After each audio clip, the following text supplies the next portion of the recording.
Ma'am courses అన్నీ మీరు ఇంగ్లీష్లోనే చేస్తున్నారు, తెలుగులో కూడా చేయండి అని మీలో చాలామంది నాకు మెసేజ్ చేస్తూ ఉంటారు.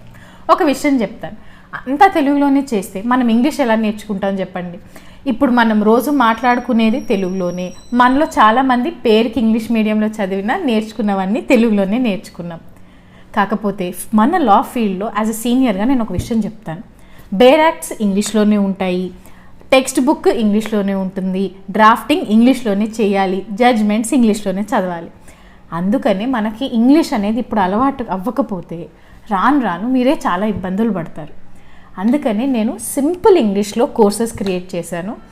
అలాగే ప్రతి కోర్స్లోనూ ఏవైతే లీగల్ టర్మ్స్ వస్తాయో వాటి యొక్క మీనింగ్ మన వాడుక భాషలో, మనం నార్మల్గా వాటిని ఏమంటాం, వాటిని ఎలా అర్థం చేసుకోవాలి అని మీనింగ్స్ నేను విడమర్చి చెప్పాను. అయినా సరే మీకు ఇంకా డౌట్స్ ఉన్నాయి, బేసిక్ డౌట్స్ ఉన్నాయి, అసలు బేసిక్ టర్మ్స్ మీదే డౌట్స్ ఉన్నాయి అన్నా కూడా నన్ను అడగండి, నేను ఆరామ్సే అంతా ఎక్స్ప్లెయిన్ చేస్తాను. ఆనెస్ట్గా చెప్తున్నా, నేను చెప్పినంత డీటెయిల్డ్గా మీకు లా కాలేజ్లో చెప్పుండరు, ప్రాక్టీస్లో సీనియర్స్ కూడా చెప్పరు. కాబట్టి మీ టైం వేస్ట్ చేసుకోకుండా ఇంగ్లీష్ కోర్స్ తెలుగు కోర్స్ అని అనుకోకుండా ఉన్న కోర్సెస్ జాయిన్ అవ్వండి, నేర్చుకోండి.